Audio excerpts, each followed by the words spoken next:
There was a period in my life where my nails were falling out, I was breaking out, I felt terrible and just exhausted.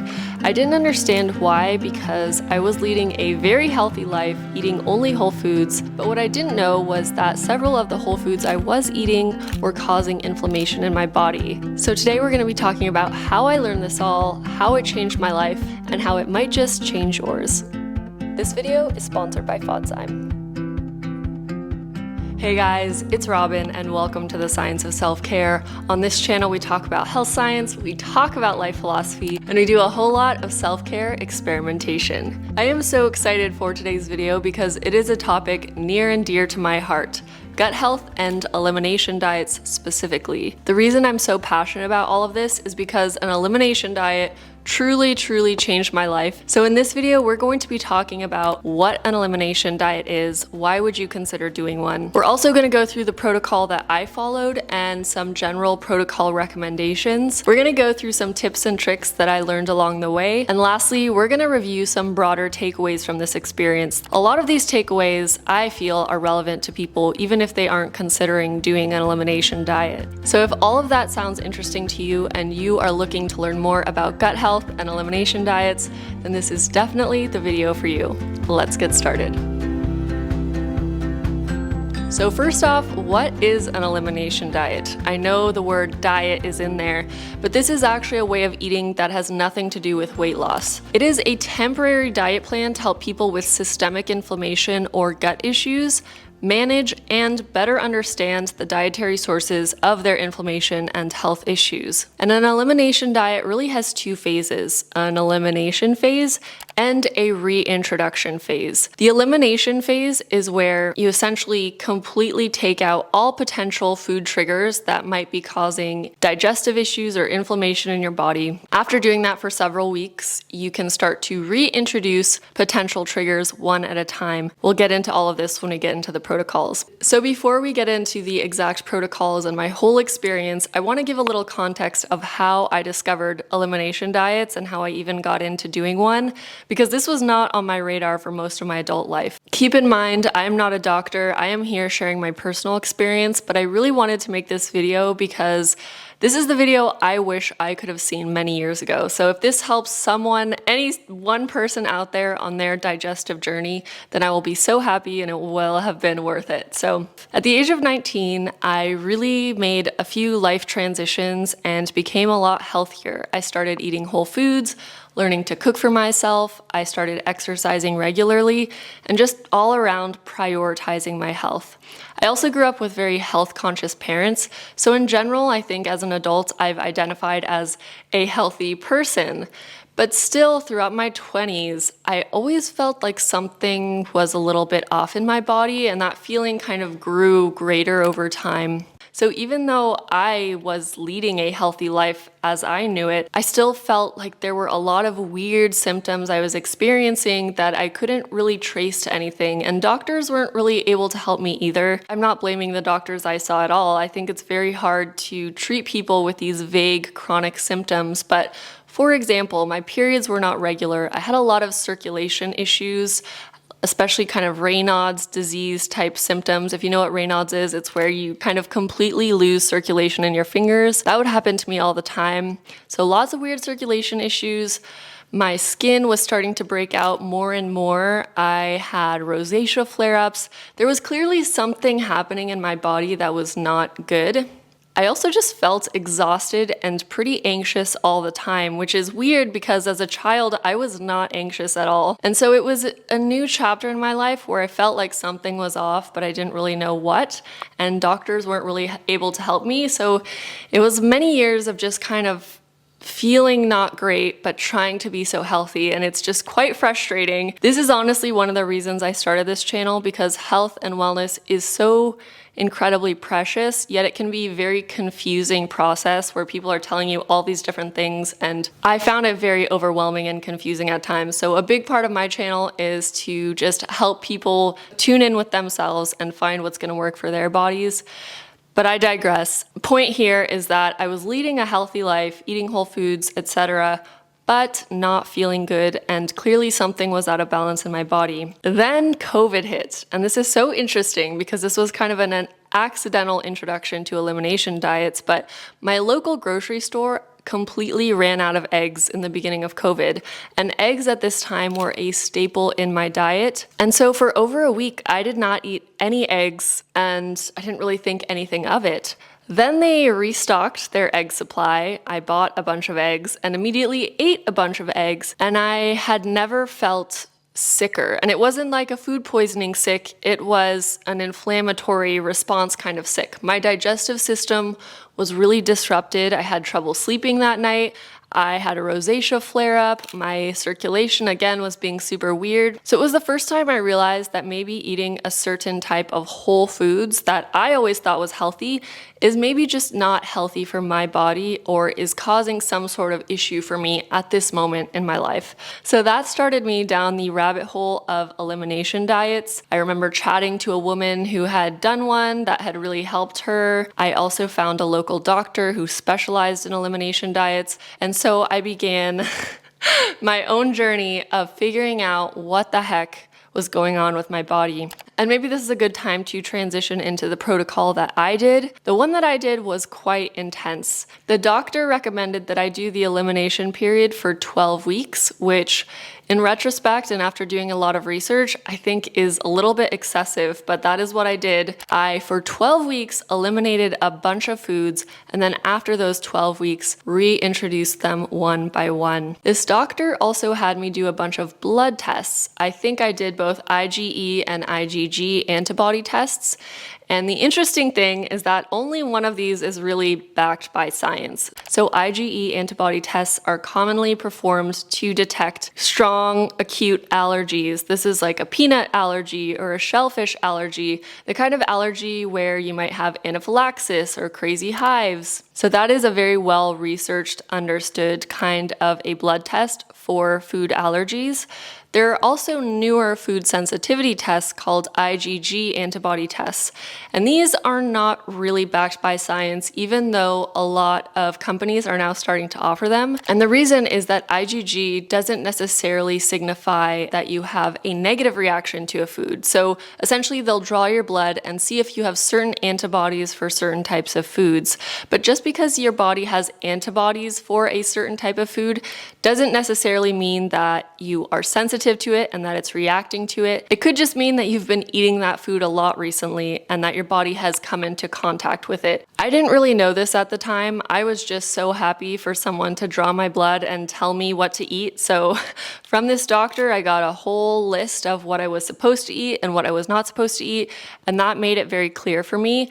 But upon doing further research now, I think a lot of those blood tests are just unnecessary and will have you eliminating more foods than you need to. And time again, when I do research, it seems like the scientific consensus is that elimination diets are really the gold standard way to figure out if you have food sensitivities. I wanted to share this because a lot of these blood tests can be extremely expensive. So you don't necessarily have to shell out hundreds of dollars for blood tests when you can create your own elimination diet at home, hopefully with the guidance of a nutritionist or a doctor as well. But in theory, you could do this on your own. So kind of a standard protocol for an elimination diet is the elimination period can be between 2 to 4 weeks in which you do not eat top allergens, top irritants, unhealthy processed things. If I were to do this again, I would probably go for 1 month. I feel like 1 month of just eating a very strict elimination diet is plenty of time for inflammation to calm down in your body and for you to really notice a difference.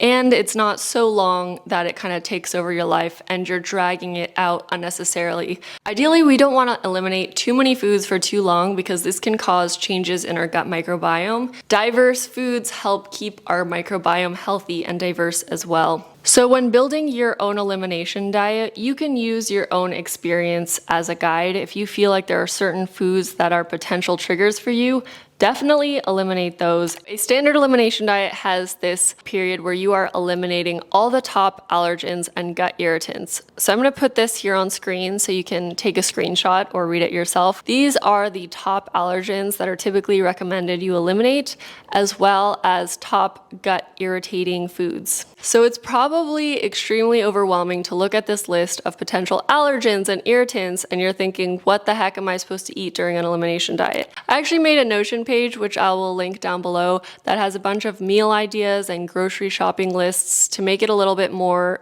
manageable and less intimidating.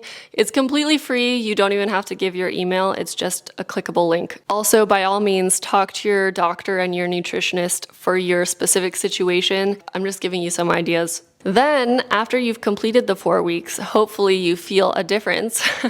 I certainly did. After you've completed the 4 weeks, you will be reintroducing every type of food that you eliminated one by one. And it is so crucial that you only reintroduce one new food item at a time so that you can really, for 3 to 5 days, feel how that feels for you. If after 3 days of introducing a new food, you don't really feel any difference, there's a good chance that you are probably not reacting to it. And when you are reintroducing a food, I would really eat it multiple times a day. So maybe even breakfast, lunch, and dinner. Really expose yourself to it so that you can understand, is this causing any inflammation in my body? But typically, if a food sensitivity is there, you will feel it immediately. I remember the day that I reintroduced milk. It was terrible. I had milk in the morning, and by late afternoon, I had the worst stomach ache. I had diarrhea. I was just not feeling good at all. And lo and behold, I later did a genetics test that showed that I have the genetic allele for lactose intolerance that's usually found in people of Asian ancestry. And it all makes sense now because the milk reintroduction day was not good. So over the course of many weeks, you essentially start to slowly reintroduce one thing at a time until you've completed an elimination diet. Yay! But the fun doesn't stop there. I think it's really important that after you complete an elimination diet, you continue to support your digestive health. Here are a few ways that I've continued to support my digestive health. I take probiotics every day. I take this seed symbiotic actually, which is a mixture of a prebiotic and a probiotic. And I am not sponsored by Seed. I just genuinely love this. It's my favorite probiotic that I've ever taken, and I've taken quite a number of them. We are all individuals. Our microbiomes are different. So some people might not do well on Seed, but it really works for me. Another thing that can really help during the reintroduction phase that is sponsoring this video is Fodzyme. And Fodzyme is an amazing new blend of digestive enzymes that are specifically made to help people break down high FODMAP foods. So if you are someone who really has a lot of bloating or digestive discomfort, when you eat Brussels sprouts, beans, wheat, even dairy, this digestive enzyme blend can help break down those large carbohydrates that can ferment in our gut and cause digestive discomfort so that you can continue to reintroduce and broaden the types of foods you're eating. An elimination diet is not meant to be forever. We want to continue to broaden the scope of what we're eating so that our microbiome doesn't become fragile and doesn't lose too much diversity. Fodzyme is super portable. It comes in these tiny sachets and you literally just mix it into food, and the mixing maximizes the contact with the food so that it can already basically help pre-digest the food that you're going to eat. It's pretty amazing. This is backed by research that's been presented at large scientific conferences, and it just gives me a lot of peace of mind. I recently took some Fodzyme to a barbecue where it just helps me feel a little bit more confident in being present, eating the food, not worrying about digestive discomfort. And that's really the idea here. We don't want digestive issues to take over our life. If you're interested in trying Fodzyme, you can click the link in my description or use promo code SELFCARE20 to get 20% off your first order. In addition to digestive enzymes, glutamine has also been really helpful in helping strengthen the lining of my digestive system. Glutamine is a conditionally essential amino acid that can help fuel these cells that line our gut, our enterocytes. And so if you are someone who feels like you have a compromised gut lining, or your doctor has told you you have a compromised gut lining, then glutamine might be a nice option to relieve some of that pain and discomfort. And that's the thing, with an elimination diet, it can help us relieve that immediate inflammation. But also the idea is that it can help over time strengthen our gut. So right now I can eat many more foods without issues than I originally could before the elimination diet and immediately after. But it takes time for our gut to strengthen and for the inflammation in our body to really go down. And the last thing that I took very seriously after my elimination diet is doing blood work to understand my vitamin and mineral levels. And through this, I discovered I had slightly low vitamin D, which is actually very common. Many adults have a vitamin D deficiency and don't even realize it, but it's extremely relevant because low vitamin D can increase our risk of autoimmune issues as well as digestive issues. So who knows how this is all related, but I immediately started taking daily vitamin D to rectify that deficiency and support kind of the root cause of maybe why I had digestive issues. Honestly, I don't know. The point is, doing blood work can really help clarify what is going on in your body on a biochemical level. Now I want to go through a few tips and tricks that can help make an elimination diet a little bit more manageable. For a lot of people, an elimination diet is very hard to finish. It's a long period of time where you're not eating a lot of foods, many of those foods you love and are used to eating, but moreover, many foods are just socially around you all the time. If you go over to someone's house, if you go over to a restaurant, you can't micromanage every single thing that you eat. So here are the tips and tricks I found to make an elimination diet a little bit more manageable. Number one, choose your timing. And this is so important because if you have a very stressful life period coming up, if you have a period full of vacations coming up, that is not the ideal time to try an elimination diet. You really want to have a space in your life where you can devote over 1 month to rigorous food eliminations and reintroductions. So choose a season in your life where you're not super stressed, where you're not traveling around the world, where you're going to be able to cook most, if not all, of your meals at home for yourself. Number two, shop and prepare accordingly. If you have set aside the time to do an elimination diet, you have to make sure that your kitchen is prepared. That means you're getting rid of all these sugary snacks and processed foods that might be tempting you. Clean them out of your pantry and give them to friends and family. You want your kitchen to be only stocked with things that you will be able to eat so that you don't have any temptations to break your elimination diet on a whim one night when you're really craving a Snickers bar. So just get rid of it and stock up your pantries. Again, this is not a diet focused on weight loss. So in theory, you should not be hungry during this diet. You should be eating really whole, delicious foods. Number three, communication is key.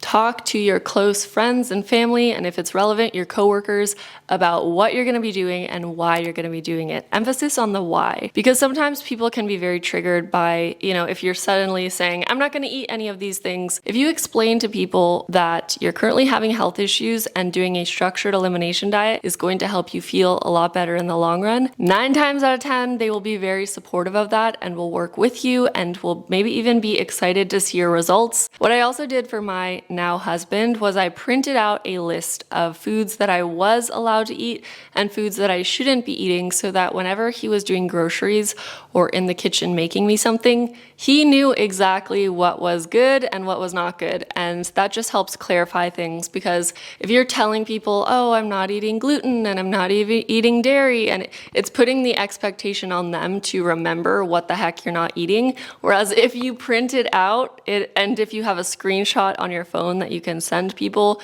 it is so much more helpful. Basically, you want to make it as clear and easy for those around you who you might be seeing during the period of time that you're doing an elimination diet, because elimination diets can be very isolating and frustrating, especially since food is such an important social bonding moment in our society. For me, it was also difficult because I always identified as a very non-picky eater. Throughout my teenage years, I would eat pretty much anything and everything. So to go from that to eating a very small portion of foods was hard for me socially and just with my self-identity. It felt really restrictive, but I'm so glad that I stuck with it because I learned so many things about myself, which we will get to in a moment. Number 4, use AI. I think a lot of us forget how helpful ChatGPT or Claude or any AI model can be in brainstorming things, and that also means brainstorming recipes and different meal ideas. So if you're feeling stuck and you're not sure what the heck you should eat within the confines of your elimination diet, literally ask AI for help. It's incredible how many ideas it will just pop out in 1 second. And number 5, keep a little food journal or diary. And this can be literally in a little diary, or it can be digitally. Just track exactly how you're feeling on different days, what you're noticing. It's really helpful to look back on as the weeks pass by, especially track your reintroduction periods. And if you do this all digitally, it's really easy to copy and paste all of that information into an AI like ChatGPT and see if that AI has noticed any interesting patterns and can help you better understand all the things that you've been tracking. So keep a journal. All right, so what the heck have I learned from my elimination diet? Besides that I am sensitive to certain foods like dairy, eggs, and certain nightshades, I also really learned what it feels like to feel good in my body. And that sounds kind of weird, but for so many years, feeling crappy had just become my norm. If you've been feeling really bad for a long time, to have several weeks where you just feel really good, that can be magical. It can reignite an inspiration to figure out what's going on in your body, and you also understand how you should be feeling. The other side of that is I came to understand what inflammation looks and feels like in my body. So all sorts of little things like puffiness in my face, brain fog, circulation issues, rosacea, acne. There's so many different ways that inflammation can show up, and in other people it might look very different than it does in my body. For example, my circulation. I'm purposely not wearing any nail polish so you can see my hands and nails. Compared to how my hands used to be, I'm just so grateful. I'm so happy and grateful for where I am because my hands used to be crazy. They were not only cold, but they were bluish. My fingernails are falling off. It's just crazy to think that there were extended periods of time where I had swollen knuckles, and now I never have that. All the arthritis and swelling is completely gone. God, it's so good. This is why I'm just so passionate about this. It genuinely changed my mental and physical reality. But now I know if my hands do start getting reactive, that something in my life is inflaming my body. Another broad takeaway that I got from an elimination diet is that our gut health is just so incredibly important. And sometimes I think we think of our different organ systems as siloed. It's like heart health, gut health, but everything is interconnected. And the most surprising thing to me is that once I was able to get my gut health under control, my mental state completely changed. I was so much more energized, so much less anxious. It's like my lens on the world completely changed. I'm gonna go on this tangent really fast, but just bear with me. There's this really interesting study of mice without a microbiome that's called germ-free mice. And these mice behave so differently than a normal mouse with a normal microbiome. They don't have any sort of risk aversion. So they're very risk tolerant. They travel out in open spaces, which mice usually never do because it makes them susceptible to predators. But just to read these studies of how microbiomes can impact animal behavior is wild to me. And it makes me feel like we've just scratched the tip of the iceberg in understanding digestive health. So this whole elimination diet experience just reaffirmed to me that digestive health is whole body and whole mind health. Another thing that I learned through my elimination diet is that there is no one size fits all in health. For one person, a food may be so nourishing and healthy, and for another person, it may be inflammatory or it may not agree with them, and that's totally okay. We can all coexist with different needs and unique bodies, unique microbiomes. I remember when I was taking a molecular biochemistry class and the teacher stated very boldly, "There's no such thing as a healthy food. Everything is just chemicals and calories." And I remember thinking, well, that's silly because clearly an apple is healthier than a Snickers bar. But then after doing an elimination diet, I realized, well, maybe for some people, a Snickers bar is healthier than an apple. If you are highly sensitive to apples and they cause an inflammatory reaction in your body, then maybe it would be safer to eat a Snickers bar for you. And obviously that's an extreme example. I think most people will probably fare better eating an apple than a Snickers bar. But the point is, the food itself doesn't really matter. It's what happens in your body when you eat that food. And most of the time, whole foods are going to do much better things for our bodies than processed foods. But through an elimination diet, I realized that some whole foods still don't do good things inside my body, and that's okay. And just for me, they're not the right fit for now. Also, over the course of many years, your digestive system and your microbiome can change and shift. So I'm always kind of retesting little things to see, does this agree with me yet? Just because you can't handle a food now doesn't mean you will never be able to handle it. But I just love thinking of food as just chemicals that are going in our body, and it's about how our body interacts with those chemicals and what our body is doing as a result of eating those foods rather than the food itself. Another thing I learned from my elimination diet is how important it is to be systematic about our health and wellness explorations. Because if we're not systematic, it's nearly impossible to understand the relationships between things. And so an elimination diet is a great example of systematically eliminating and reintroducing things to understand direct relationships between things.